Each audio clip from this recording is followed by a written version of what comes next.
மதியம் வந்து இன்றைக்கி வந்து காரக்குழம்பும் முருங்கீரை பொரியலும் வச்சுருந்தேன்.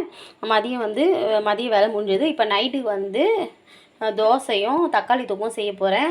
மாவு வந்து இன்றைக்கி தான் அரைச்சிருக்கேன். நாளைக்கு தான் வந்து அது மாவு ஊற்ற முடியும். அதனால் வந்து நைட்டுக்கு வந்து 2 கிலோ மாவு வாங்கிட்டு வந்து வச்சுருக்கேன்.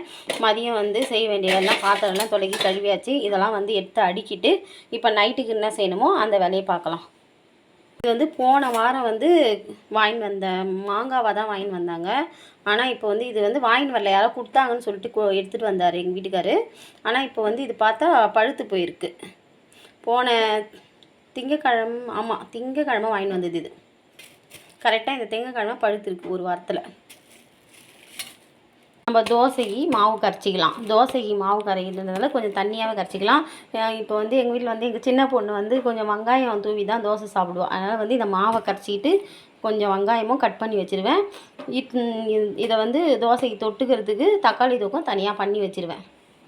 வந்தாங்கன்னா கடைக்கு போயிருக்கா, வந்தாங்கன்னா அவங்க அப்பா கூட கடைக்கு போயிருக்கா, வந்தாங்கன்னா தோசை ஊற்றிட்டு மேலே வெங்காயம் வந்து கொஞ்சம் பொடி பொடியாக கட் பண்ணிட்டு லைட்டாக மிக்சியில் கொஞ்சம் லைட்டாக ஒரு குறைன்னு, ஏன்னா குழந்தைங்க சாப்பிட்ணும்ல, அதனால் லைட்டாக குறைன்னு வந்து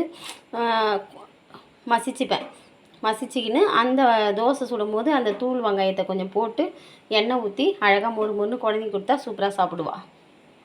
லப்பர் வந்து அர்ஜென்ட்டில் கட்டவே முடியாது, ஆனால் நான் கத்தி வச்சு கட் பண்ணிப்பேன். எங்கள் ஊரில் இந்த மாவு வந்து 30 ரூபான்னு விற்கிறாங்க. இந்த மாவு அப்படியே கரைச்சி வச்சு தனியாக தட்டு போட்டு மூடி வச்சிடலாம். இப்போ வந்து நம்ம வெங்காயம் தக்காளி தொக்கு வைக்கலாம். வந்து கடாயில் எண்ணெய் ஊற்றிக்கினேன். வெங்காயம், கருவேப்பிலை, கொஞ்சமாக இஞ்சி, பச்சை மிளகாய், கடுகு, கொஞ்சமாக 2 உளுத்தம்பருப்பு போட்டு பொரியுது. கொஞ்சமாக சோம்புத்தூள் ஆட் பண்ணியிருக்கேன். இது வந்து வதங்கிறதுக்குள்ளே நம்ம தக்காளி கட் பண்ணிக்கலாம். இது தக்காளி போட்டு நல்லா வதக்கின்னு இருக்கேன். லைட்டாக இல்லை, தொகுக்கு தேவையான உப்பு ஆட் பண்ணிடலாம்.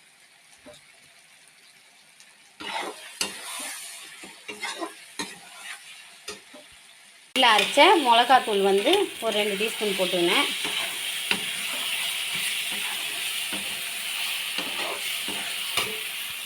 இப்போ வந்து திட்டமான தண்ணி ஊற்றி தண்ணி வந்து நிறைய ஊற்ற வேணாம், தொக்குன்றதுனால கம்மியாக தண்ணி ஊற்றி உப்பு வந்து செக் பண்ணிக்கணும். ஏன்னா மாவுலேயும் உப்பு போடுவோம், அதனால் இதில் வந்து திட்டமான உப்பு போட்டு நல்லா கொதிக்குது.